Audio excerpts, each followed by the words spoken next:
For all of you listening with kids right now, you may just want to take a pause. Most of our episodes are pretty family-friendly, but in this one, there's some strong language, and we talk very openly about sex and sexual acts. I got lost trying to get to Mick, Blue, and Annika Albright's house. In 50 feet, make a U-turn. I'd promised I'd bring bagels, but I couldn't find a bagel place, and I couldn't figure out where to get off the freeway. At this point, I was running so late, but I finally made it there. You have arrived at your destination. Mick and Annika live in a sweet blue and white ranch house in a well-manicured subdivision about an hour north of Los Angeles. There's an orange tree in their front yard, and neighbor kids are playing in the street. I could hear a rooster crow as I got out of the car, and I thought to myself, wow, everyone really is raising chickens these days. It was Mick who let me in and showed me around the house. He told me that was their rooster that I heard. He and Annika hand-raise baby chicks in their spare bedroom to add to their roost. The walls are lined with adorable pictures of the two of them. Are you wearing lederhosen in that one, Mick? Oh, yes. That was the 60th birthday party for my mother. As you can tell from the accent, Mick is Austrian. Someone in the house is reading the Walter Isaacson biography of Leonardo da Vinci. It's sitting on the counter underneath a book called Small Plot Gardening. The couch is covered in patchwork pillows. There's a big glass cabinet in their living room filled with awards. These gold statues that look a little bit like the Academy Awards. They're beautiful statues.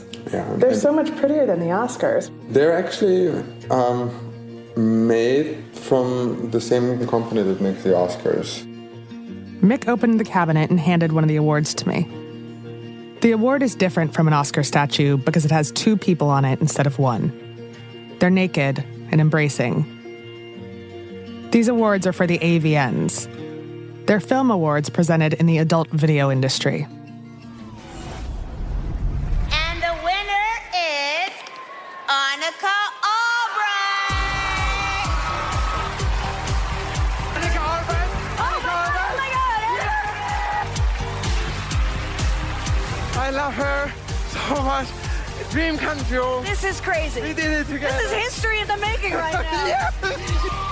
This is absolutely amazing. Thank you so much, AVN. I just want to say thank you so much to my husband, Mick Blue. He has been an inspiration to me and has been the best encouragement I could have had all these years. And I want to Mick and Annika have been married for 4 years. who's actually here tonight. They're happy and in love. They raise chickens by hand and have patchwork pillows. They eventually want to start a family. And yes, they're porn stars. I'm Joe Piazza.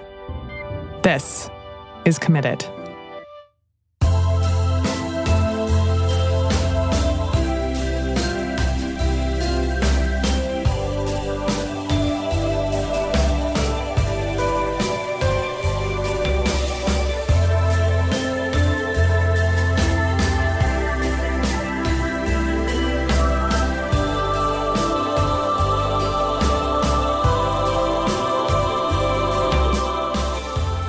Hi, this is Annika Albright.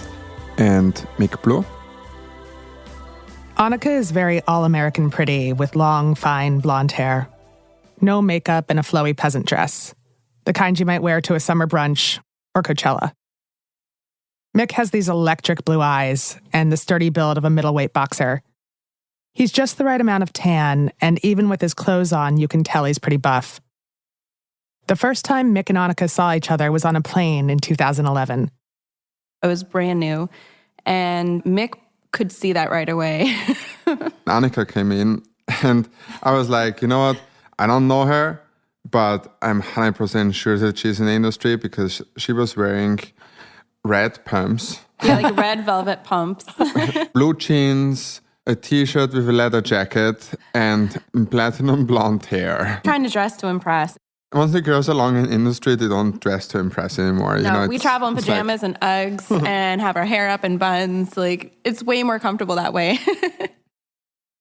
Mick literally saw Annika on her way to one of her very first gigs in the adult entertainment industry. But let's back up for a second. I've always wondered how people end up working in porn. Annika had been pursuing a degree in cell molecular biology in college.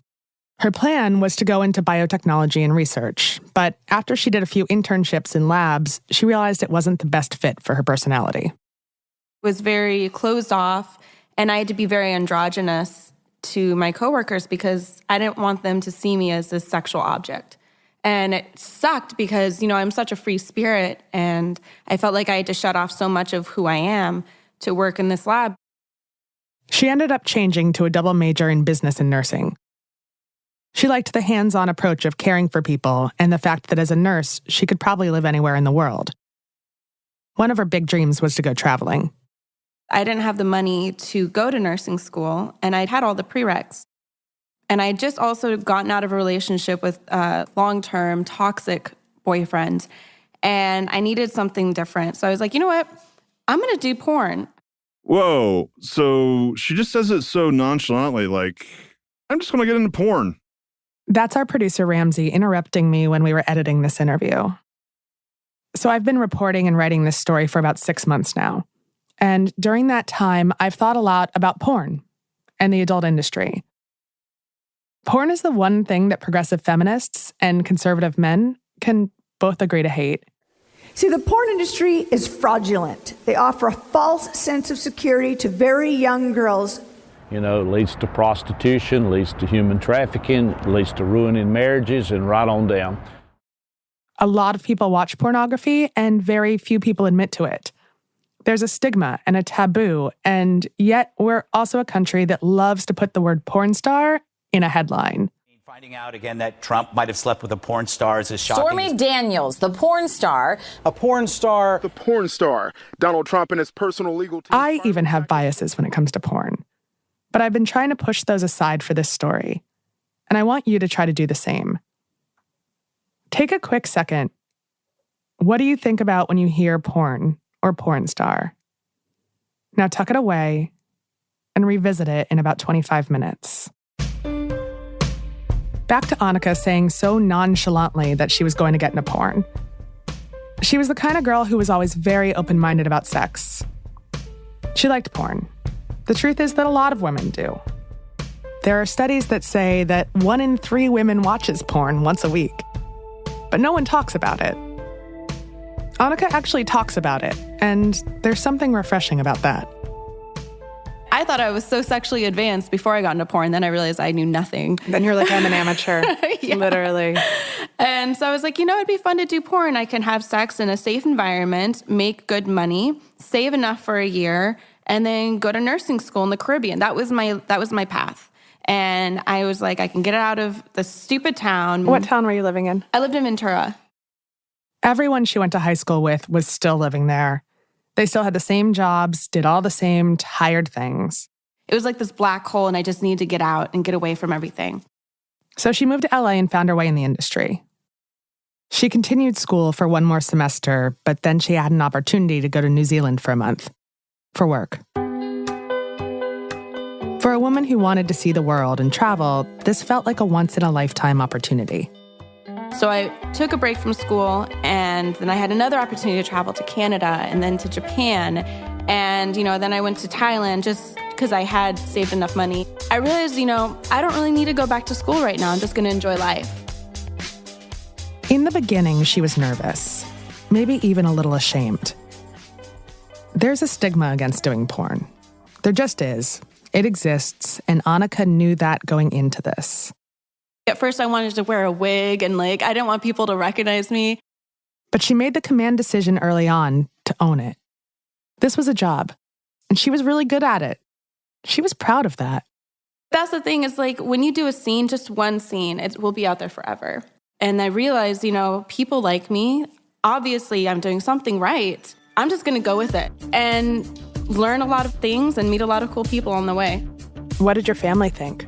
My mom kind of figured it out on her own. I never told her there was sex involved, but, I was like, oh man, look at the picture of this location I worked at today. It was so glamorous. And my mom was like, "You're not doing porn, are you?"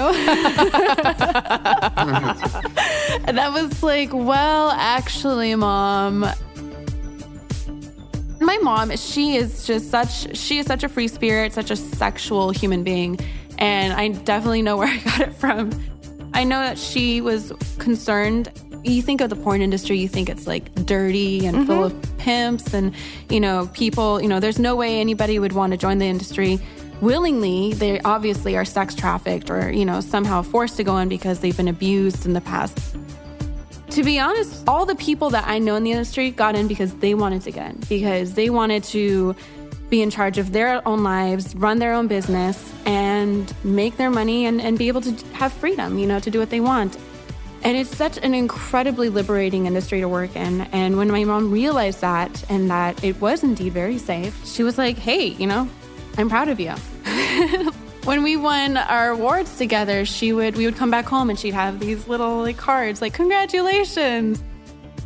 When I first walked into your house, I noticed a graduation picture of you in the foyer. Did you ever end up going back to school? I did. I actually just graduated. Now, Mick's path to the industry was a little bit different. He also knew that he wanted to get into porn, but he had no idea how. When he was 18 years old, there was no Google.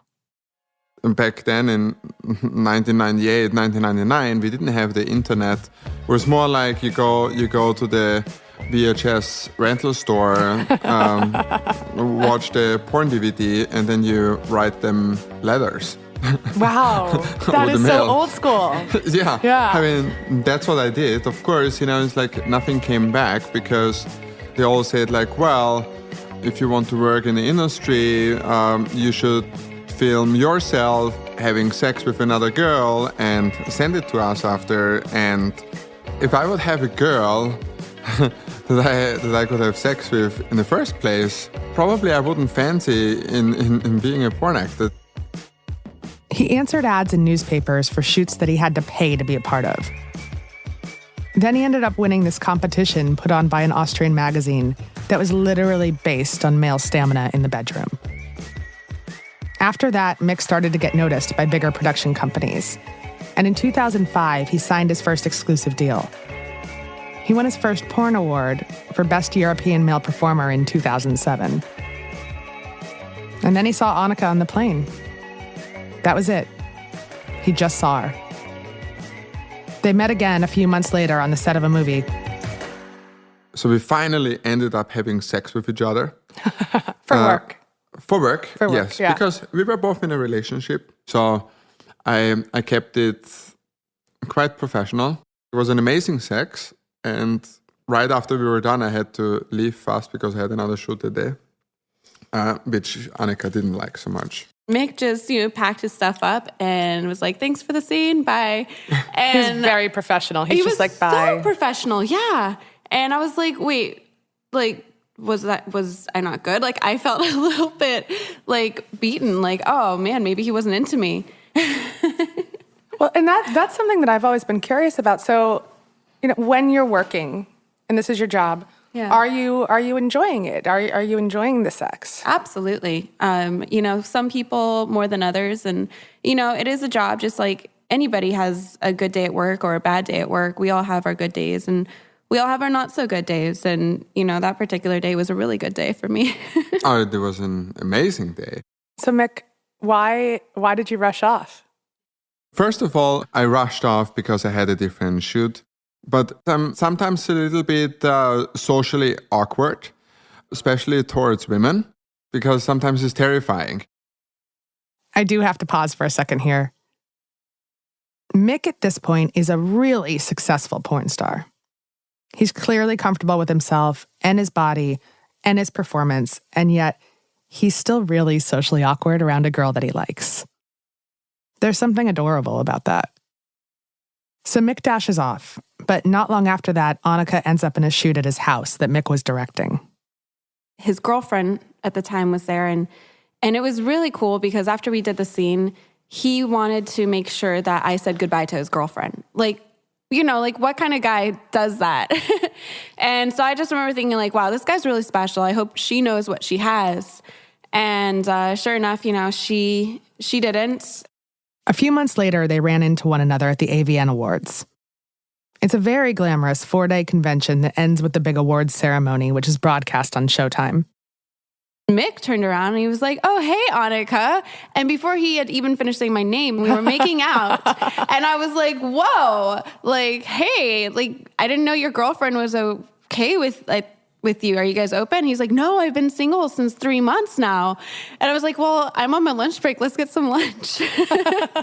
We never got lunch. No. It was Instant purely connection. magnetic. You know, Yeah. Once the chains were off and he was single, it was go time. And it was amazing. And we've been inseparable ever since. Remember that Mick can be a little socially awkward. The AVNs were in January, and he actually asked Annika if she wanted to be his girlfriend in February, right around Valentine's Day. She said, "I don't know if I want to be your girlfriend." No, I didn't say that. I said, "Let me think about it." Well, it means the same thing. Annika had been seeing her high school boyfriend on and off. She knew if she was going to commit to Mick, she needed to shut all the other doors, all the other possibilities. I had never done this before, and it was scary as hell, but I wanted to do it the right way because Mick was very special. It was the night of Valentine's Day. It's an anniversary that you can easily remember. And then 2 days after Valentine's Day, I told Annika the first time that I love her. In March, they took a trip together to Australia to visit Annika's dad, do a little traveling, and go to a convention in Sydney called Sexpo. After the convention, they went up north to this hidden waterfall in the rainforest. They went hiking, and it started to rain. And I had a towel that I covered Annika's and my face. So we're basically standing under the towel. We are in the rainforest. It's raining next to a waterfall, holding each other. So I decided to ask her if she wanted to become my wife. Yeah, it was really sweet because he wasn't planning it at all. He looked at me and he's like, "Is this a romantic moment? Do you think this is really romantic?" I said, "I think this is very romantic." And he said, "Will you be my wife?" I just want to go back to Mick saying, "I'm a little socially awkward." Yeah, he is. But before they could get married, Mick had to reveal something to Annika. We'll find out more about that after a quick break.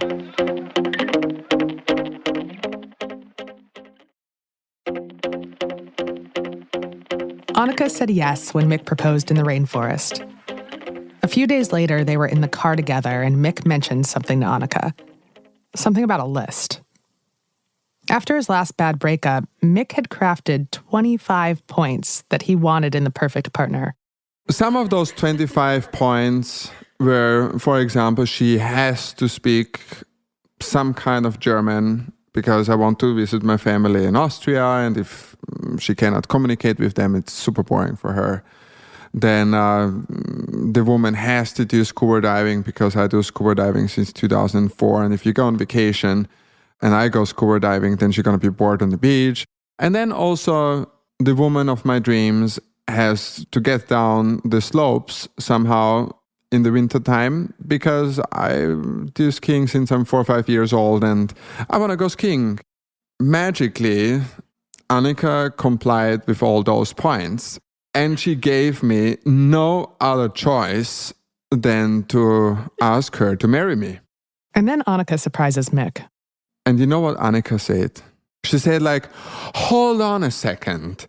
6 years ago, I posted a list on my Facebook profile where I did the same thing." And I was like, holy crap, you know? It's like, hopefully she never finds this list, you know? And you know, like I'm driving, you know, like the sweat tearing down my forehead and stuff like that, you know? And then 20 minutes later, she's like, "Got it, I found it." Can you imagine? She had written down about 76 points. I was thinking, now I'm even more screwed because there is no way in the world that I'm going to pass all 76 points. And by the time we're at point number 30, in her mind, she knows already that I'm not the perfect person for her life. We're never gonna get married. The whole engagement was a mistake, and all that kind of stuff. And I'm just driving and like thinking already about the bad outcome. I had made this list with my girlfriends one night. We had bought a margarita pitcher. These points were pretty crazy. Like they had to be adventurous, well off, goal-oriented, just all these qualities. You wouldn't find all of them in one person. And somehow, I don't know how, but Mick met every single point. They went and picked out an engagement ring together. It's a form of practicing making decisions together as a couple. If you're going to get married, you're going to have to make a lot of decisions together. And buying a wedding ring and an engagement ring is definitely one of those big decisions. We got married on a grassy cliff overlooking the ocean in Rancho Palos Verdes. It was just perfect. It was just like a fairy tale. It was amazing. Their reception was in Simi Valley, which on a Friday with traffic is about 2 hours from Rancho's Palos Verdes. Our poor guests. Well, I mean, we didn't have a problem because we were in the back of a limo, having our own party, but I felt bad for our guests. And we consummated our marriage on the way to the reception. It's genius. And it was amazing. We had the first 2 hours just for ourselves. It's like away from all the stress, away from all the people, like really just like soaking the moment in. It's like you're married, you're going to spend the rest of your life together. That was March 2014. All these dates that you're hearing, the day Annika agreed to be Mick's girlfriend, and he told her he loved her, the day he proposed under a towel in the rainforest, the day they got married, they're very important to the two of them. In fact, they're all written on a piece of paper framed in their kitchen. 2/16/13, he stole her heart. 3/24/13, she said yes. 3/14/14, they said I do. It's really, did you guys get that on Etsy? Yes. Yeah. Yeah, my wife is an Etsy addict. I'm an Etsy addict. Let's take a quick break. When we get back, we'll find out how Mick and Annika have navigated being married and staying in the porn industry.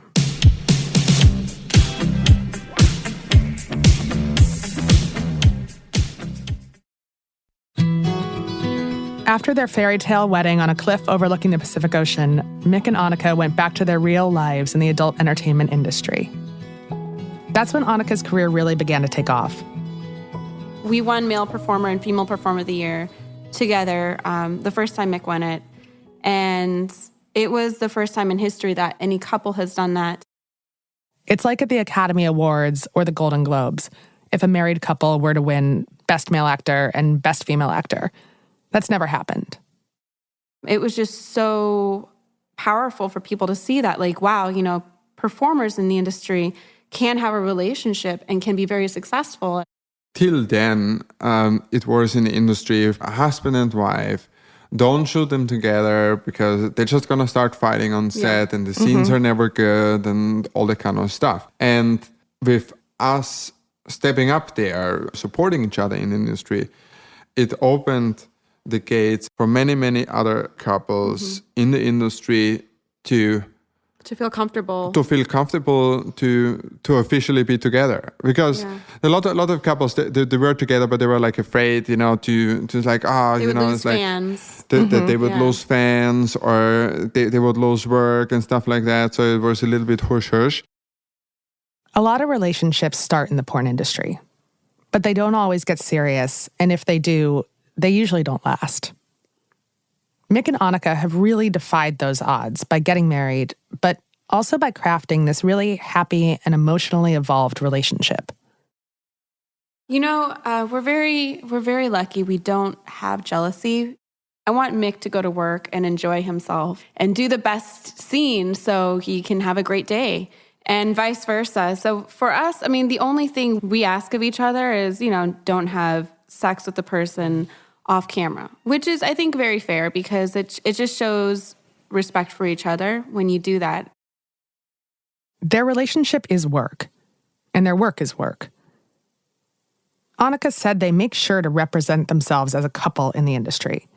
They're very clear with other performers about their rules and about how much they respect one another and respect what they do. It's communication that makes their marriage possible. really serious communication, talking about hard things, talking openly about sex and jealousy. Those are things that longtime married couples have a hard time talking about.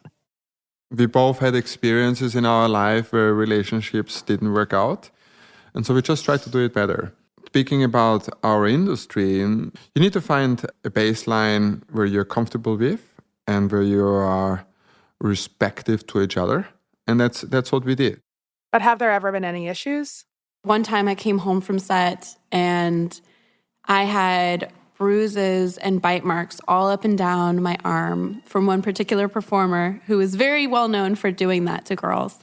And Mick, he was like, I don't really want to see, because it stays for days. So, he did talk to the performer and he was like, hey, could you just, I know you like working with my wife and that's cool. And I want you guys to have a good scene, but can you just tone it down a little bit, please?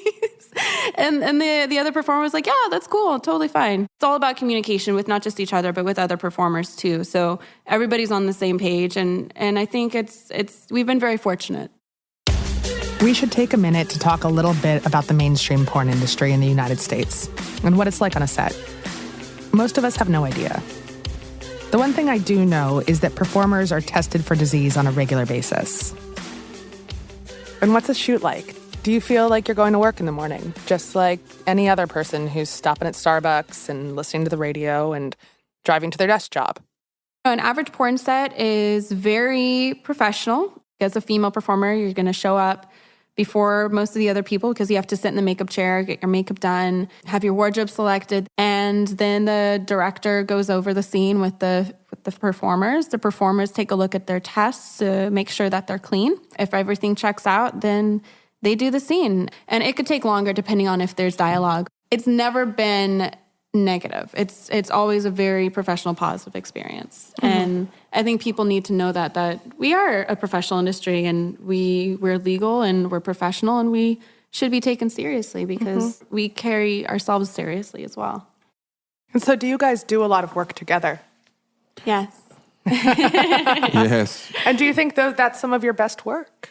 Absolutely. Mick is my favorite performer to work with because we do know everything about each other and our buttons, and we have great chemistry. So I think it's natural that our scenes with each other are going to be our best scenes. And it also shows, coming back to the awards, it shows that other people see it the same way because many of our awards from, for example, the porn Oscars or other institutions were actually for scenes or movies that we have done together. Mm-hmm. Do you guys watch each other's scenes? Oh my God, yes. And what's that like? I find it very hot. I love watching my husband work. I think it's so cool to see everything, just like the film part of it and just the sexual part of it. It's still very exciting to me. When I'm watching porn online, I'm watching my husband. That's a really interesting way of thinking about it. A lot of people watch porn, but for a lot of couples out there, watching porn has nothing to do with their spouse. It's something they do alone. For Annika, it's her husband. Absolutely. And I find him incredibly sexy. And I don't care if it's with another girl. He's not mine. I don't own him in that aspect.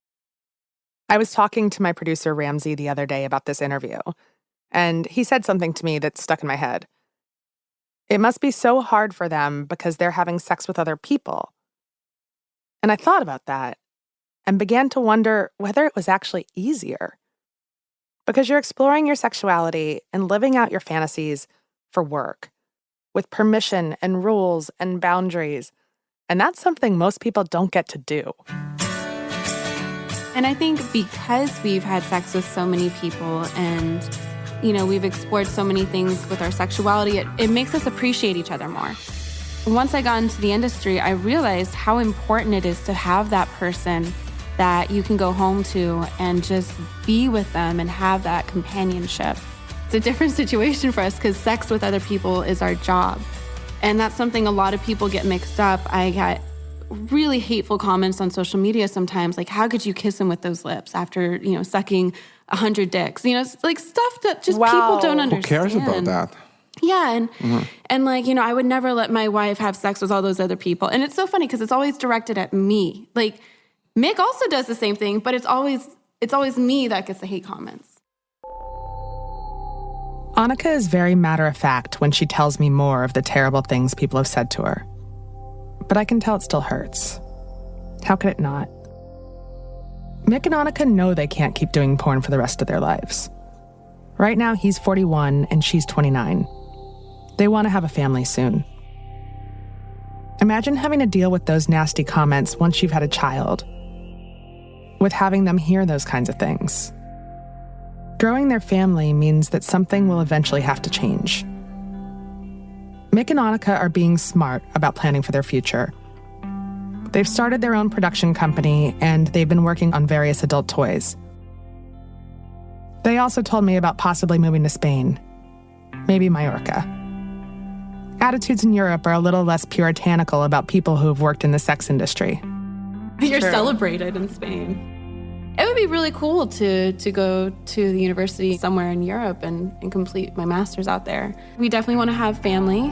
We're all about family. We have a lot of animals, and we just want to increase our family and have children to raise. And I think it would be really special to have kids. That was one of the reasons Annika wanted to finish her degree, to find a job where she wouldn't be judged once she was a mother.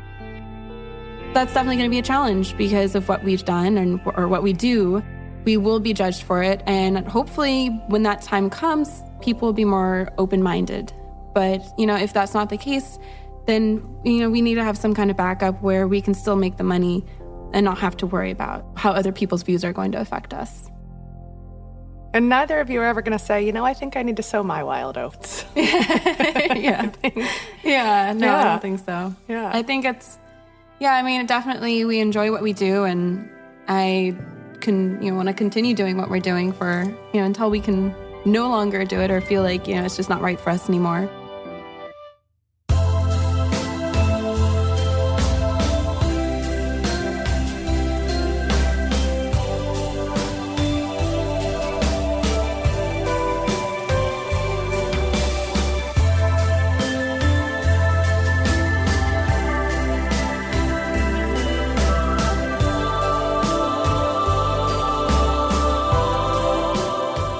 Going into this episode, I really didn't know what to expect. I was excited to hear about what it's like to be a married porn star, but I didn't know we'd end up talking about respect and communication, or that Mick and Annika would seem more normal than most so-called normal people in my life. No matter what anyone thinks about what they do for work, they're happy, they love each other, they're committed. This episode was hosted and reported by Joe Piazza. Special thanks to Mick Blue and Annika Albright. It was produced and edited by Ramsey Yunt, with additional editing by Tyler Klang and mixing by Tristan McNeil. The executive producers are Joe Piazza, Mangesh Hadtiketer, and Will Pearson. Theme song and original music by Tristan McNeil. For comments, suggestions, or to be part of the show, send an email to joe@committedpodcast.com. That's JO@committedpodcast.com. You can also follow us on Twitter, Facebook, and Instagram @CommittedPod.